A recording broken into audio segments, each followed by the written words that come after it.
Hare Krishna, Ritesh Prabhu, One Prabhuji, thank you for the chanting. Hare Krishna, dear devotees, Danvat Pranam. Jai Shri Prabhupada. Om Ajnanatimidandasya Jnananjana Shalakaya Chakshurunmilitam Yena Tasmai Shri Guruve Namaha.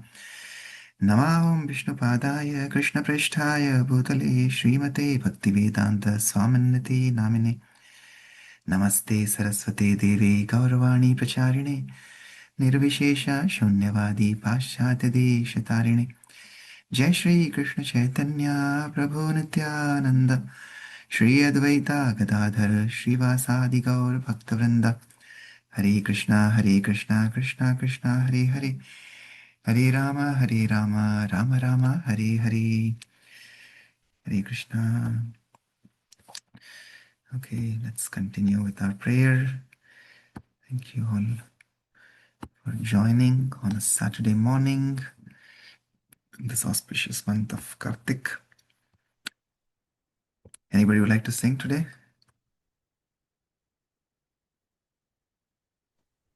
I can sing if nobody wants to.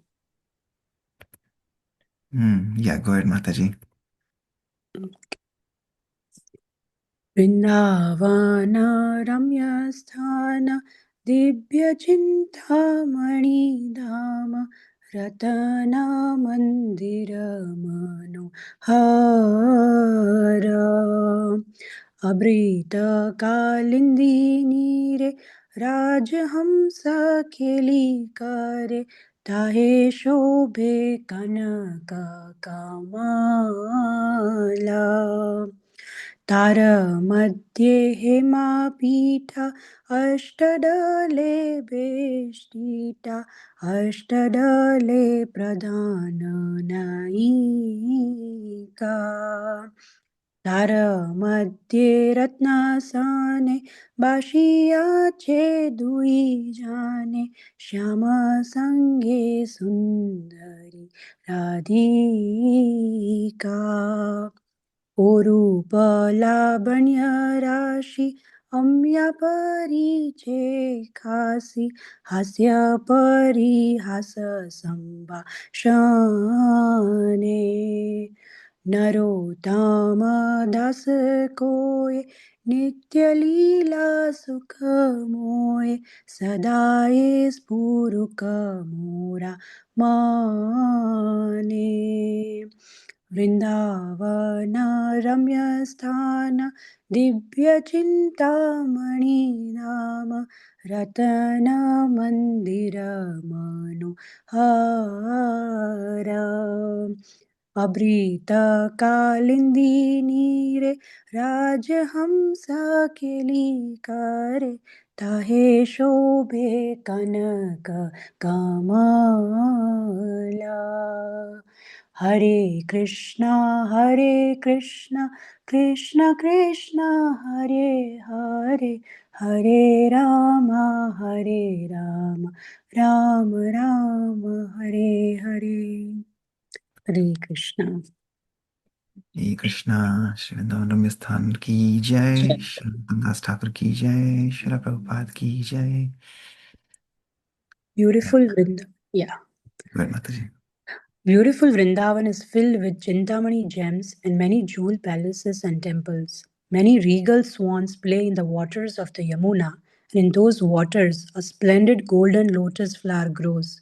In the middle of that lotus is golden place surrounded by 8 petals. On these 8 petals, the 8 principal gopis reside, and in the center, Lord Shyamasundara and beautiful Srimati Radharani sit on a jewel throne. The great beauty of the divine couple and their charming joking and laughter continually showers nectar everywhere. Narottam Das says, I pray that this blissful, eternal, transcendental pastimes of the divine couple may be always manifested in my heart. Hare Krishna. Krishna. Thank you, Shri Mataji. Wonderful. What is word translation? Like Prabhupada always used to give us word for word translation so painstakingly. So it was nice.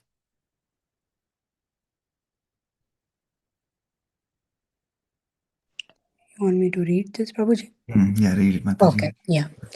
Vrindavan, Sri Vrindavan, Ramya Sthana, beautiful abode, Divya, transcendental, Chintamani Dham, full of gems, Ratana, jeweled, Mandira, temples, Manohar, enchanting, Abrita, surrounded, Kalindini Re, the waters of Yamuna, Rajahamsa Keli Kare, the swans are spotting, Tahe Shobhe, in that water, Kanaka, golden, Kamala, lotus, Tare Madhye, in the middle of that lotus, Hemapita, golden altar, Ashtadale Beshtita, surrounded by 8 petals, Ashtadale, 8 petals, Pradhana Nayika, principal Sakhis, Tare Madhye, in the midst of them, Ratnasane on a golden throne, Bashiyache are seated, Dui Jane, both of them, Shyama Sange along with Shyama Sundara, Sundari Radhika, beautiful Sri Radhika.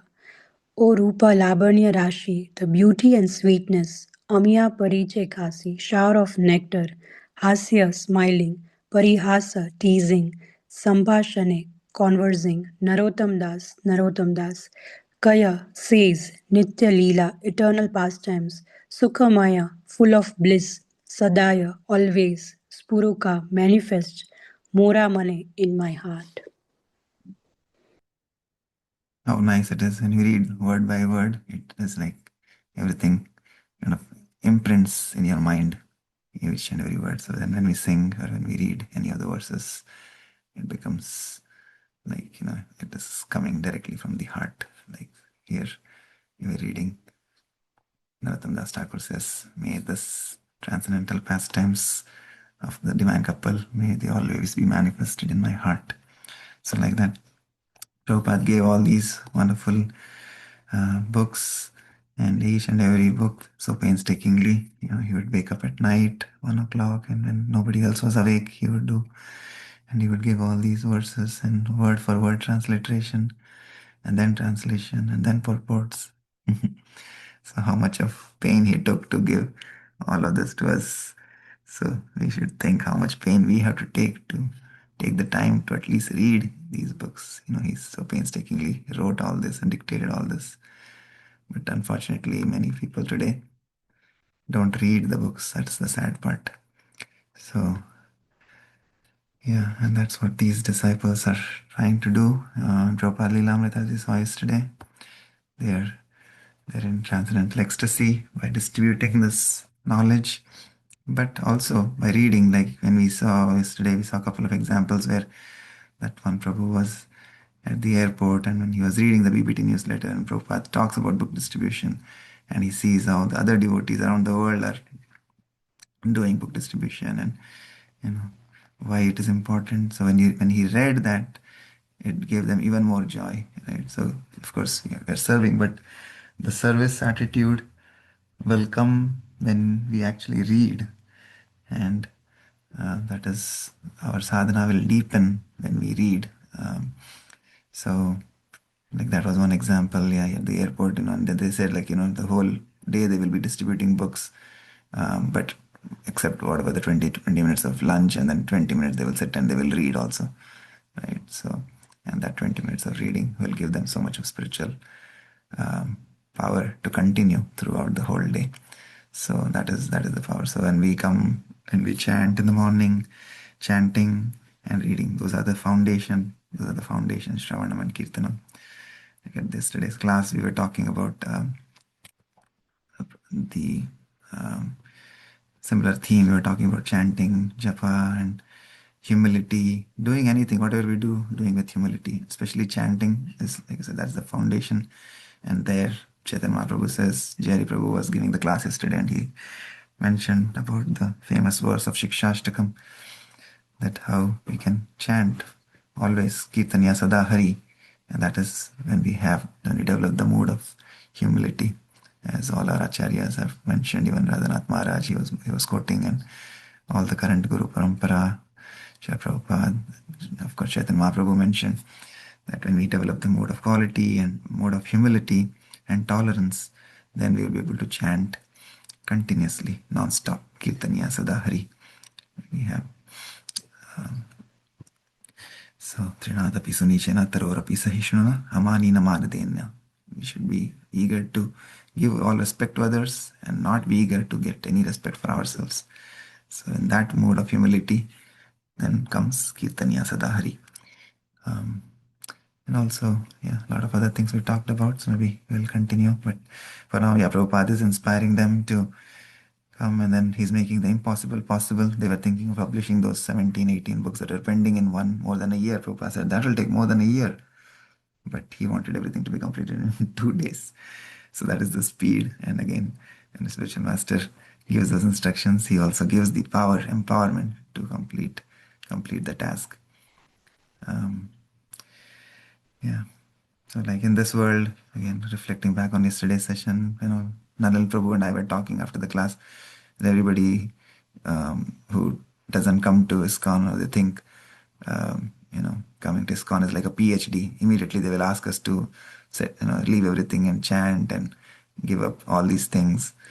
And then we were saying that, it is it is a gradual journey, of course, right? I mean, every individual soul has their own journey with the individual journey and individual connection with the Lord, right? So we cannot compare ourselves with anybody else. Somebody, a 2-year-old child, I was giving an example, 2-year-old child, 3-year-old child, we see, they're able to sing Narsimha Arti just by listening. So where is that power coming from? That is coming because they have done something in their previous life. That's why they're able to immediately. It's like when the spark uh, falls in a ghee or in oil, it will immediately catch fire. Like that. So somebody is already ready, so they will immediately catch fire because they have already done that. So we cannot compare ourselves with anybody else, but it is a journey. And just like in this world, we want everything with speed, right? And we want to enjoy. Oh, if I'm hungry, and if somebody comes and tells me prasad will be served only after 2 hours, how much frustrated I will become, right? Because I'm hungry, I need to eat now. We want to enjoy, we want to do all the materialistic things, we want to enjoy immediately. But when it comes to spiritual thing, everybody wants, oh, we will do it after, like he was saying, his friends, they were saying, oh, why is the need to do right now? We can do after when we get old. Arey Baba, who has seen whether you'll get old? We have live examples around us. People are leaving us. Right now we are seeing people are living in their 30s and 40s. Who has seen tomorrow? Whether I will even live for after 5 hours, I don't know, right? So how can you be so complacent when it comes to spiritual advancement? Material advancement, you are hungry, you want food immediately. If you want to watch a movie, you want to see right away, or you want to see at home, whatever. You want to play sports, you want to do this, that, everything you want, immediately. You want to do today, right? But this thing, spiritual thing, you'll say, oh, we'll do after 20 years. So that is the mode, and that is kind of the incorrect understanding that most of the population today have. But here Prabhupada is telling them, yeah, why to operate with speed? You have to publish these books in 2 months, right? And let's see now what happens. Okay. All through the morning program in the temple, Rameshwar and Radha Vallabh tried to concentrate on chanting their japa and on Prabhupada's class. But all they could think of was arranging for the production of 17 volumes in 2 months. And by the time they met with the press workers, they had become convinced it could be done. It was as if some mystical power was going to descend. Somehow or other, it could be done. So they presented the plan and convinced the other workers. It can be done, Rameshwar said later, talking with Srila Prabhupada. Srila Prabhupada replied. But there were some conditions, Rameshwar said. For the Bengali editing to go smoothly, the editors would have to be able to regularly consult Srila Prabhupada. Immediately, Prabhupada agreed that he was prepared to stay in Los Angeles as long as necessary to ensure that they met the 2-month deadline. Another condition Rameshwar raised was that the artists would be working as quickly as humanly possible, but the paintings might not be of the best quality. A blind uncle is better than no uncle, Srila Prabhupada said. When Rameshwar mentioned that the artists would have many technical questions, Prabhupada agreed to make time to answer them. He also agreed that photographs of Indian holy places connected with Chaitanya Leela could be used to supplement the paintings. After their meeting with Srila Prabhupada, Rameshwar and Radha Vallabh felt that they had a chance.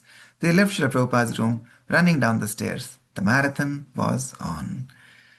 Hare Krishna. Okay, continuing chapter 46, Preaching to America, Part 1. Although Srila Prabhupada had said he would stay in Los Angeles, He soon decided to follow his original travel plans. Feeling compelled to see to the welfare of his disciples around the country, he left on a tour of 13 ISKCON centers in the US and Canada. About half a dozen of his sannyasi disciples traveled with him. Denver, June 27, 1975. Srila Prabhupada was pleasantly surprised to see the brick church building that was now a Krishna temple. The temple hall was spacious, and afternoon sunshine streamed into the room. He beheld the small golden forms of Radha and Krishna on the altar, and then walked to the rear of the hall, where he sat on the Vyasasan, allowing the devotees to bathe his feet. These devotees, unaccustomed to being with their spiritual master, were awkward in performing the standard formalities, but they were enthusiastic and happy. Sitting on the floor before Srila Prabhupada, Dasharatha began singing, O he Vaishnava Thakura Dayara Sagar Hidase Karuna Kari, accompanying himself on the harmonium. Srila Prabhupada liked his singing, and when the song was finished and asked, You know the meaning? Dashrath replied, O venerable Vaishnava, O ocean of mercy, please be merciful unto your servant. Another devotee added, I pray for the shade of your lotus feet. Yes, Prabhupada acknowledged, and he began to speak about the song's author, Srila Narottam Das Thakur. He then quoted another song by Narottam Das Thakur, Chadiya Vaishnava Seva Nistara Payeche Keba. This Krishna consciousness movement is for Nistara, he said. Nistara means to be liberated from the capture of Maya. When we hear songs by the Vaishnavas, that is called liberation. Hari Bol. So we are singing Narottam Das Thakur's prayers every morning. So we are liberated by Srila Prabhupada. Hari Bol. Although the devotees had heard before of Narottam Das Thakur and of liberation, they listened especially attentively now. Here was the Vaishnava Thakur in person, come to teach them to control their passions, to impart to them the strength to carry out the Sankirtana movement, and to bless them, as Narottam Das Thakur described, with one drop of faith with which to attain the great treasure of the holy name. So, I am very glad to see this temple, Srila Prabhupada said to the group of about 40 devotees. You have purchased it. That's nice. Very good space. And the devotees here are very nice. So our process is very simple, that we dedicate our life to the service of the Vaishnava, and according to his direction, we engage in Shravanam Kirtanam, hearing and chanting of Vishnu, and refrain from the sinful activities. Then life is successful. We do not require to be very learned or very rich man, or to take birth in very high family. For driving Srila Prabhupada to the park, a friend of the Denver temple had lent his Lincoln Continental, formerly Richard Nixon's presidential limousine. Brahmananda Swami pointed out the car's luxurious features to Prabhupada, including bulletproof glass windows. So, bullet is expected also, Prabhupada laughed. Brahmananda remarked that the world leaders were always in anxiety. Prabhupada agreed. In the material world, there was danger at every step. He began talking of Indian politics. Indira Gandhi and Jayaprakash Narayan in bitter disagreement. Both of them are in distressed position, Prabhupada said. I am thinking of writing them on the basis of Bhagavad Gita. Do you think it is advised? When Srila Prabhupada mentioned that Indira Gandhi occasionally went to see her guru, Anandamayi, Brahmananda remarked that her guru had commented favorably about the chanting of Hare Krishna. So what do you think? Prabhupada asked his sannyasis, Tamal Krishna, Bhavananda, Satsvarupa. Shall I write? I have made a draft of a letter this night. So you come and see. Let us take a chance. We want good for everyone, and this is the only medicine. Hare Krishna, for all wrongs. Paradukha Dukhi, people are suffering. The devotees agreed the letters would be a good idea, although they doubted whether the politicians would take the advice or even read such letters. Prabhupada then asked about the public's response to Krishna consciousness in Denver. They get nice attendance on Sundays, Satsvarupa answered. Many people come. There is good hope, Prabhupada affirmed. Good book distribution here too. Prabhupada nodded. That is the most successful. Whatever book distribution is going on nicely, that is successful. Because people are in gross ignorance. They are taking this temporary life as everything. Very horrible condition. We are trying to explain what is the actual life. They arrived at the park, which was filled with tall old pines, maples, and oaks. Getting out of the car, Prabhupada stood facing a pond. In the distance, he could see the Denver skyline and the Rocky Mountains. He could hear the quacking of ducks and geese from the pond. A second carload of devotees arrived, and Prabhupada and his followers began walking along a paved path beside the lake. Very nice park, Prabhupada remarked, and not far away. They soon came upon a large modern building, the Museum of Natural History. That means Darwin's theory, that's all, said Prabhupada.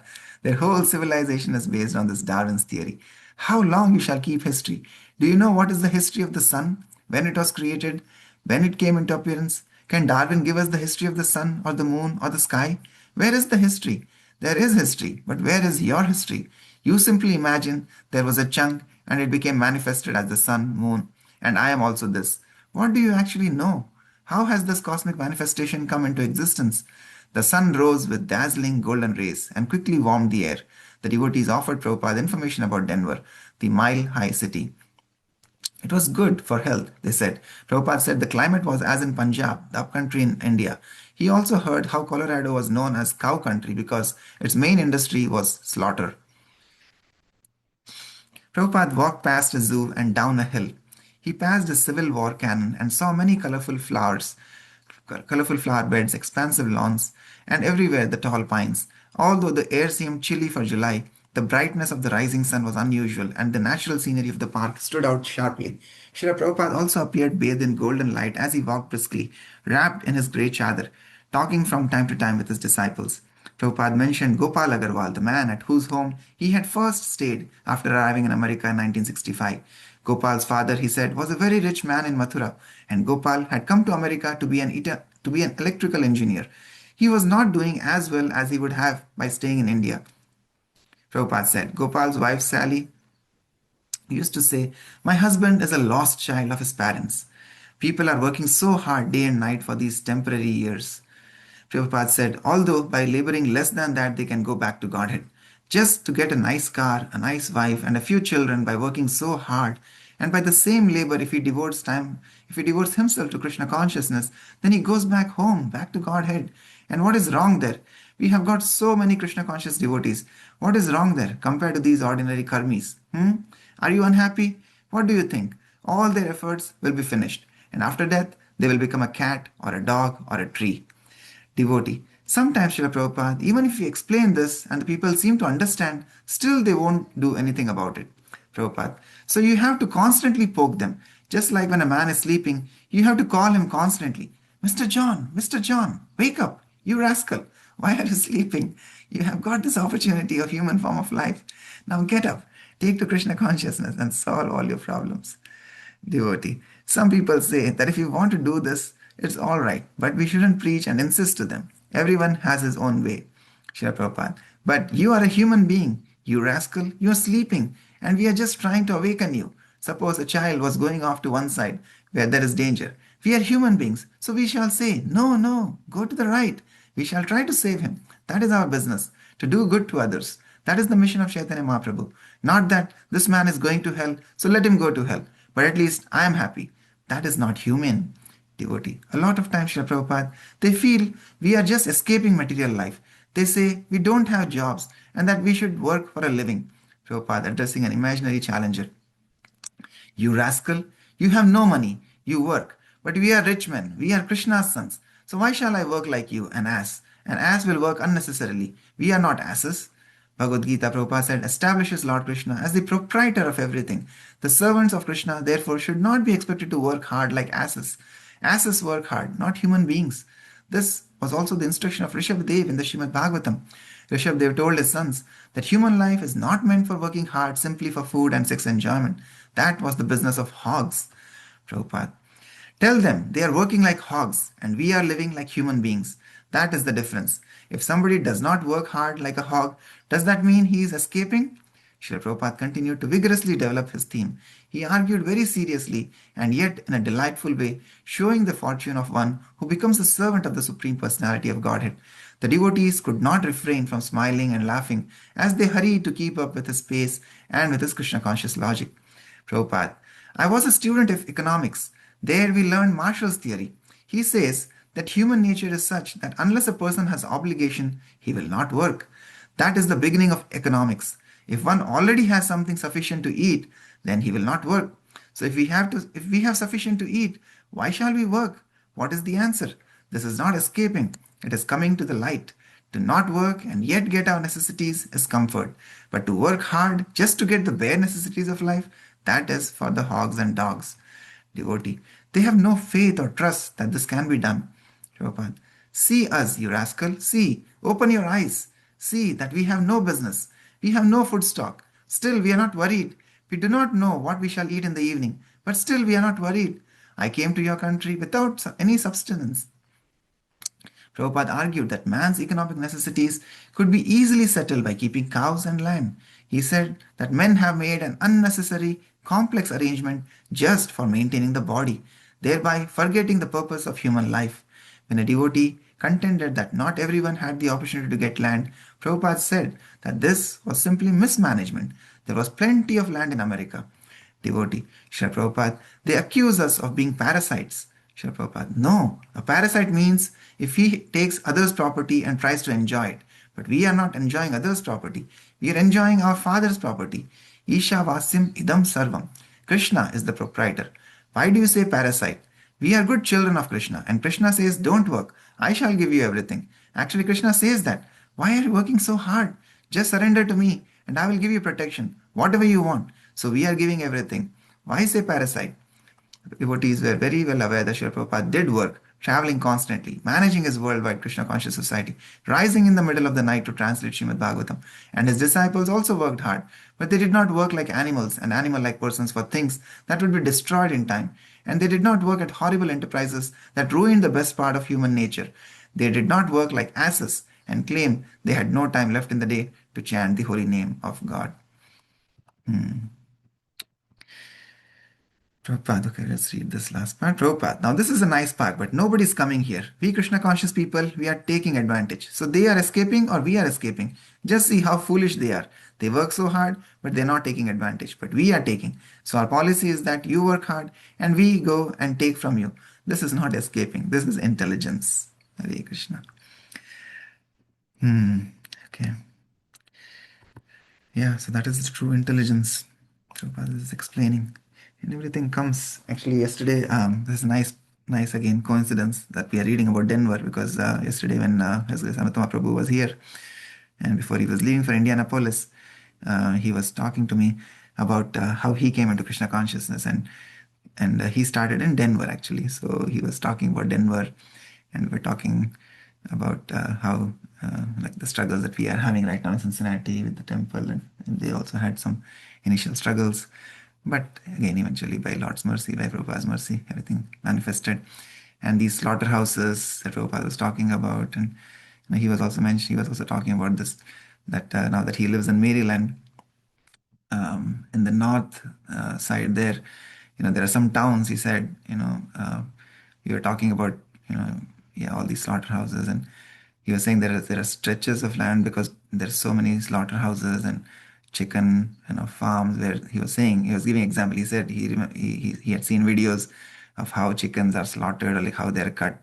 They have like a machine and they just go through the machine and their head are chopped off, and then they this one after the other, it's like a machine. And that the persons who are working in those slaughterhouses, how much they're just how dangerous, their work life is because they're they're around full of blood, situation, blood on the floor, blood on the tables where they're working, and they have knife in their hand and all this. And imagine, how gross that place will be and how dangerous it is to work, if they slip and they have this, sharp knives and um, instruments around them.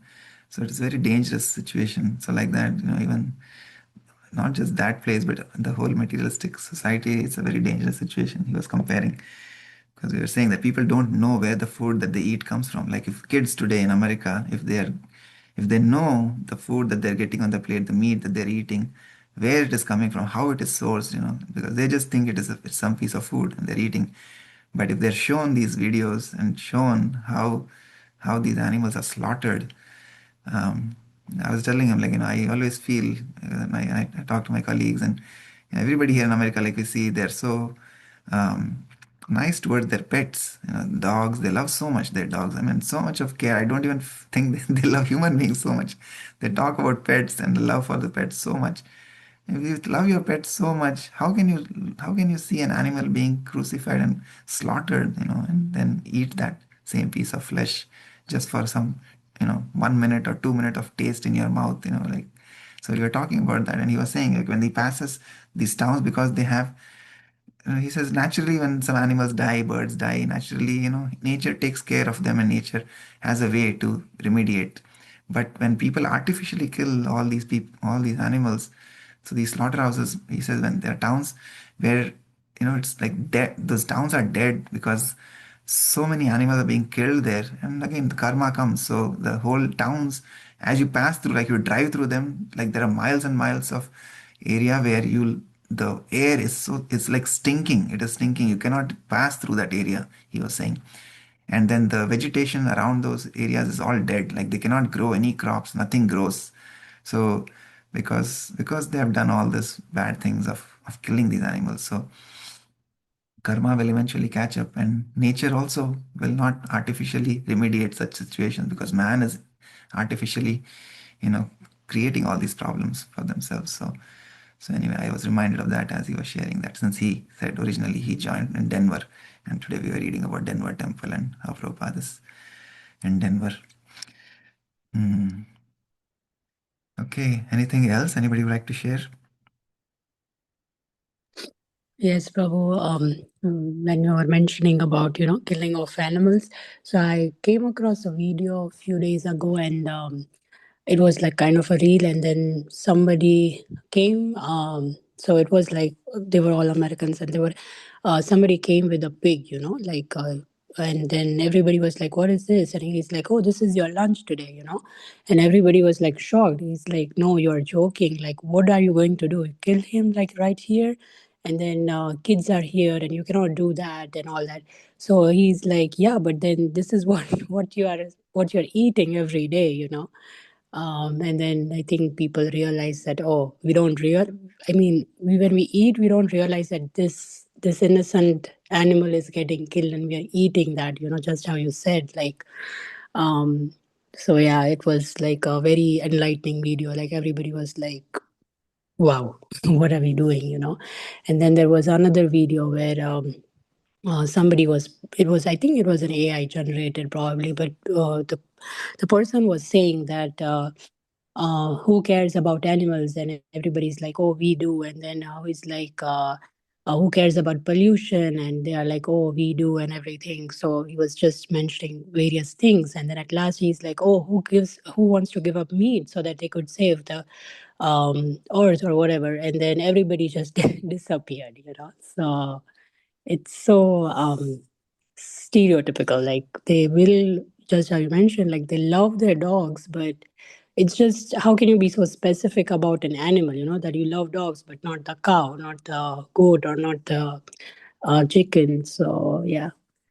Mm. So, Yeah.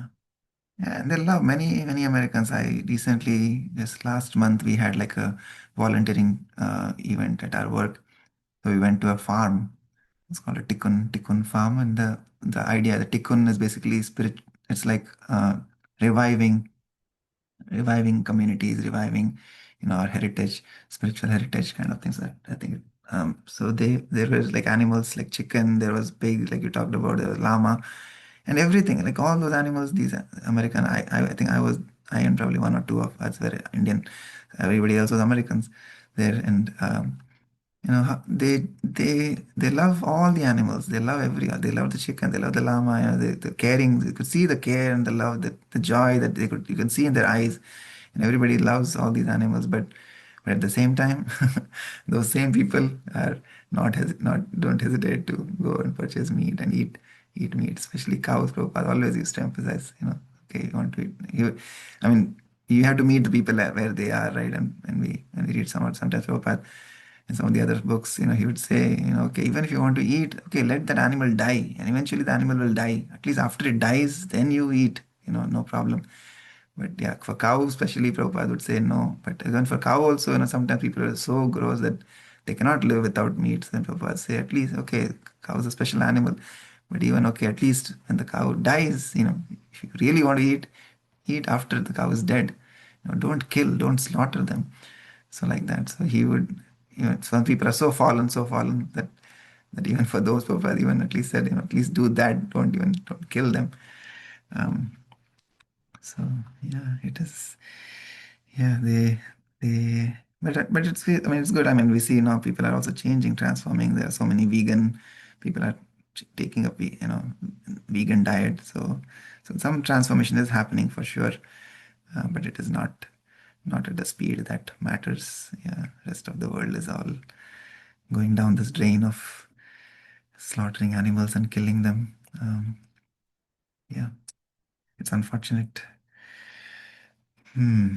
Yeah, and it's happening. I think now people in India are following West, and now West is following, India or East, I would say. Like people are turning vegan here, and then back in India, people are like whoever were vegetarians are also going towards non-vegetarian diet, just the hype about the protein-rich food and all that. Because like this time when I went to India, I was so shocked that I mean, rest of the India I always knew, like most people sell meat there, but like in Gujarat, where I am from, like I couldn't believe there are so many places where they actually have started eating meat and people are eat meat and eggs and everything. I was so shocked this time. I was like, how and like, Gujarat is known for like, vegetarian. Everybody is vegetarian most of the time, but it was all opposite this time. Yoga will advance. So that's why it's so important now that this life, like Prabhupada is saying, these are rascals. I mean, like they're not understanding the purpose of life. So it seems very heavy, but it's very practical. You have to. And again, Prabhupada, nobody's telling us that we have to give up everything and go and live in the jungle or give up our profession, give up our career, give up our family. No, we have to stay where we are, but add Krishna in our lives. That's it. So simple as that. So, but still, yeah. So before Kali Yuga advances, of course, we don't want to live in a world like that. Already, it is becoming hard to look around and see what is going on in the world, and we have to take birth again and again in this miserable world. It is not going to be easy to live because naturally, like we have those tendencies. All the devotees naturally they are compassionate at heart. Like Prabhupada says, they are paradukha dukhi.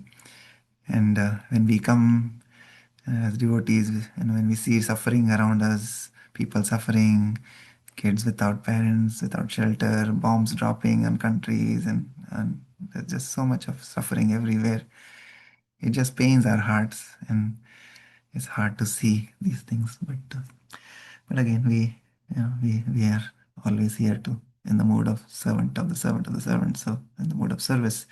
So Krishna has sent us here. There's some purpose, and we just pray that He reveals us that purpose, and He guides us, and our acharyas guide us, so that we can continue to inspire even one soul if we are able to take home back to Godhead. That is perfection of life, Prabhupada used to say. So while we are here, our service is to practice and to preach. Both the things should be there, not just practice for ourselves. Right? We're not selfish that we just do for ourselves, but we also share this wisdom with others. That is the true compassion. So practice and preach, both should be there. So while we are here, we do our best. Like we were saying the other day, page by page, we read page by page, become a sage, and then Amrendra Prabhu added two more lines after that. He says, escape the cage before you age. So this is like a cage that we are in, and our goal is to escape this cage before we age. So don't wait that our age will come 60, 70, 80 years and then we will chant and then we will do bhakti. No. When our senses are steady, when our bodies, good condition, you know, um, there's this famous saying in Sanskrit that like when your body is good, senses are good, your mind is clear, this is the time to actually remember the Lord, to perform bhakti, because an analogy is given like Sandipte Bhavane. Sandipte Bhavane is like when the home is on fire, right? At that time, Kupa Khananam. Kupa Khananam is that's what's the point of digging a well, right? When the home is on fire, at that point, if you're going and digging a well, it is just useless, right? It's of no use. So you have to dig a well before, so that you are ready. You have the water, and if the home is on fire, then you are able to douse the fire.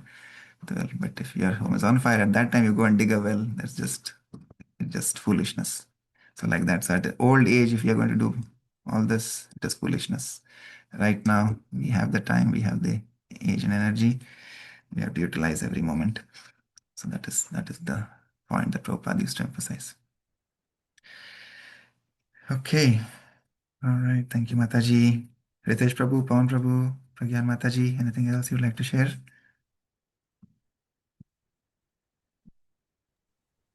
Hare Krishna, Prabhuji. Thank Hmm. you for reading and thank you for putting the insight into so many things. When you do that, it gives a very good explanation. Uh, it it it makes us more connected whenever you give some examples from your life and they are really enchanting. So, as servant of the servant of the servant of the, thank you so much for being so so knowledgeable about the things, and I can easily vouch on that it's really changing the life in each and every sense, especially for me. Thank you, Prabhuji. Thank you, everyone. Thank you, Mataji. Glories to Srila Hare Krishna. Prabhupada. Hare Krishna. Thank you, Prabhu. Okay. All right. So we'll pause here. Glories to Srila Prabhupada. Vanchakalpatarubhyascha kripa sindhubhyev cha patitanam pavanebhyo vaishnavebhyo namo namaha. अनंत कोटि वैष्णवृंद की जय, जगत गुरु श्रील प्रभुपाद की जय, कार्तिक मास महामहोत्सव की जय, निताई गौर प्रेमानंदे, हरि हरि बोल. Hare Krishna. See you in the evening at the center. We have a Hare 4-hour Krishna. Kirtan fest today. Hare Krishna. Hare Krishna.